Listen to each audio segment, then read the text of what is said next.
আসসালামু আলাইকুম।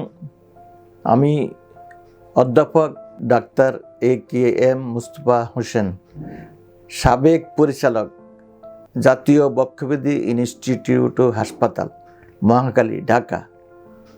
বর্তমানে আমি মালিবাগ মেডিনোভাতে প্র্যাকটিস করি। এখানে আমি রোগী দেখি। মালিবাগ মেডিনোভাতে আমি বিকালে রোগী দেখি। আজকে আমি আপনাদের একটু কাশি সম্বন্ধে কয়েকটা কারণ সম্বন্ধে বলবো। যেমন আপনাদের বাসায় অনেক সময় ধুলাবালি ধোঁয়া জমা থাকে। এই ধুলাবালি ধোঁয়ার থেকেও কাশি হয়। মনে করেন আপনাদের বাসায় অনেক দিন যাবৎ ল্যাপ তোষক জমা থাকে, বাসায় অনেক পুরানো বই পুস্তক জমা থাকে এবং অনেক কাপড় চোপড় পুরানো জমা থাকে। এগুলোর ভিতর লক্ষ লক্ষ মাইট জমা থাকে এবং বিভিন্ন ব্যাকটেরিয়াও জমা থাকে। এই মাইট থেকে প্রচণ্ড কাশি সৃষ্টি হয়। এবং বাসায় আপনাদের যদি ভালো করে পরিষ্কার না করেন, বিছনার চাদর যদি পরিষ্কার না করেন, বিছনাটাকে যদি ভালোভাবে না ধুয়ে, বিছনার চাদরটা ভালো করে ধুয়ে যদি পরিষ্কার না করেন, রোদে যদি না দেন, তাহলেও কাশি হবে। তারপর বাসায় যেসব ডিটারজেন্ট আছে, সুগন্ধি আছে, এগুলোতেও কাশি হবে।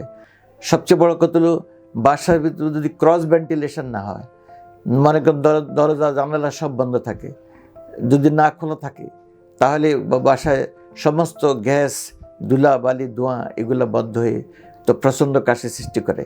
আর অনেকে গ্যাসের চুলা ইউজ করেন, অথচ বাসায় গ্যাস উৎপাদন হয়, অথচ ওই গ্যাস বাইরে যাওয়ার প্রপার ভেন্টিলেশন বা প্রপার সিস্টেম না থাকলে তখনও প্রচুর কাশি হয়। এটাকে আমরা বলি ইনডোর পলিউশন।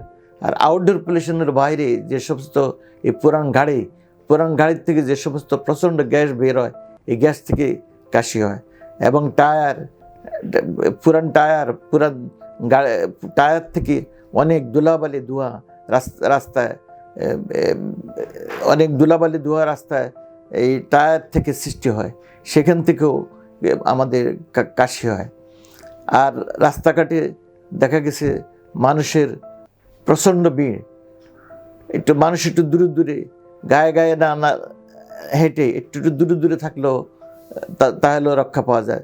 তাহলে খুব গা ঘেঁষে যদি হাঁটে, তাহলে ওর থেকেও অনেক সময় মানুষের একজনের শরীর থেকে আরেকজনের শরীর ব্যাকটেরিয়া ভাইরাস ট্রান্সমিট হয়, তখন এর দ্বারাও প্রচণ্ড কাশি হয়। ঠান্ডা বাতাসে আপনি যদি হাঁটাহাঁটি করেন, তাহলে আমরা কাশি হইতে পারে। হঠাৎ বৃষ্টি, আপনি যাচ্ছেন হাঁটতেছেন, হঠাৎ বৃষ্টি আরম্ভ হলে তখন ঠান্ডা লেগে সেখানেও আমরা কাশি হতে পারে। সামনে শীতকাল আসতেছে, হঠাৎ কুয়াশাতে হাঁটতেছেন আপনি, এই কুয়াশা আপনার নাকে কানে দিয়ে শরীরে প্রবেশ করে, সেখান থেকে হঠাৎ কাশি আরম্ভ হতে পারে। এছাড়া বাতাসে লক্ষ লক্ষ ব্যাকটেরিয়া, ভাইরাস থাকে, বিভিন্ন ধরনের ভাইরাস থাকে, বিভিন্ন ধরনের ব্যাকটেরিয়া থাকে। এগুলোর দ্বারা আপনারা আক্রান্ত হয়ে আপনারা কাশির শিকার হতে পারেন, প্রচণ্ড কাশি আরম্ভ হতে পারে। অনেক সময় সামান্য কাশির থেকে আরম্ভ করে অনেক সময় প্রচণ্ড কাশি আরম্ভ হয়। দেখলেন আপনি ঘর থেকে বের হয়ে গেলেন ভালো অবস্থায়, কিন্তু আপনি বৃষ্টিতে একটু ভিজলেন বা কুয়াশায় হাঁটলেন, হঠাৎ আসার পর প্রচণ্ড কাশি সৃষ্টি হয়। এছাড়া আরও অনেক, এগুলো হলো আমাদের পলিউশন বা এনভায়রনমেন্টাল সিচুয়েশন। এছাড়া তো অনেক রোগ আছে, যে সমস্ত রোগে কাশি হয়, যেমন bronchial asthma, acute bronchitis, chronic bronchitis, bronchiectasis, empyema thoracis, empyema, লাঞ্জে পানি জমা, এইসব কারণেও প্রচণ্ড কাশি হইতে পারে। আপনার মনে করেন হঠাৎ নিউমোনিয়াতে প্রচণ্ড কাশি হইতে পারে। আপনার অ্যাকিউট ব্রঙ্কাইটিস থেকে আপনার কাশি হবে। আপনার লাঞ্জে প্রচুর পানি ঢুকলো, এর থেকে আপনার প্রচণ্ড কাশি হইতে পারে। আপনার সিভিয়ার ব্রঙ্কিয়াল অ্যাজমা শুরু হলো, সেখান থেকেও আপনার কাশি হইতে পারে। এছাড়া হার্টেরও অনেক কারণ আছে। হার্টের মধ্যে যদি পানি জমে, সেখান থেকেও আপনার কাশি হইতে পারে। হার্ট ফেলিওর হলে সেখানেও কাশি হইতে পারে। কিডনির অনেক অসুখ আছে, কিডনি রেনাল ফেলিওর হলে সেখানেও কাশি হইতে পারে।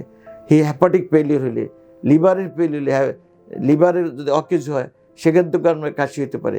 আপনি পেটে যদি সিভিয়ার অ্যাসাইটিস, অনেক পানি যদি জমা হয় পেটে, সেখান থেকেও আপনার কাশি হতে পারে। আবার এছাড়া কতগুলো রোগ আছে, ব্রেনে ইন্ট্রাক্রেনিয়াল প্রেশার বেড়ে গেলে, ব্রেন টিউমারের কারণে বা ব্রেন ইনজুরির কারণে অনেকগুলা ব্রেনে যদি আপনি প্রেশার বেড়ে যায়, ইন্ট্রাক্রেনিয়াল প্রেশার যদি বেড়ে যায়, তখন সেখান থেকেও আপনার কাশি হতে পারে। কতগুলো মেটাবলিক ডিজিজ আছে, সেখান থেকেও কাশি হতে পারে। মানুষের শরীরে অনেকগুলো মেটাবলিক, যদি মানুষের হরমোনের ইমব্যালেন্স হয় বা কতগুলো মেটাবলিক ডিজিজ আছে, সেখান থেকেও আপনার প্রচণ্ড কাশি হইতে পারে। এছাড়া সাধারণত আপনার আরও অনেক রোগ আছে, যেমন আপনার ম্যালিগন্যান্সি, আপনার যদি ক্যান্সার হয় সেখান থেকেও আপনার কাশি হতে পারে। এছাড়া আরও অনেক কজ আছে, যেসব অনেক কারণ আছে যেগুলোর থেকে আপনার কাশি হইতে পারে। তো সাধারণত আমাদের অভ্যাসজনিত যতগুলো কাশি সাধারণত সেটা হলো, আপনার যদি সিগারেট খান, আপনার যদি বেশি বেশি করে স্মোকার হন, বেশি বেশি করে সিগারেট খান, তাহলে আপনার কাশি হবে। আপনার যদি সাদা পাতা জর্দা পাতা বেশি বেশি করে খান, তাহলে সেখান থেকেও আপনার কাশি হবে। আপনি বেশি করে কসমেটিক্স, পারফিউমস, ন্যাপথলিন এগুলো যদি ইউজ করেন, তাহলে আপনার কাশি হতে পারে। তো কাশি তো, সুপ্রিয় দর্শক, কাশির তো অনেক কারণ আছে, হাজার হাজার কারণ আছে, এগুলো তো সামান্য অল্প কথায় শেষ করা যায় না। তো আপনার কষ্ট করে আমার কথাগুলো শুনছেন, প্রাণ খুলে আপনারা আমার জন্য দোয়া করবেন। আমি আপনাদেরকে অনেক ধন্যবাদ জানাচ্ছি।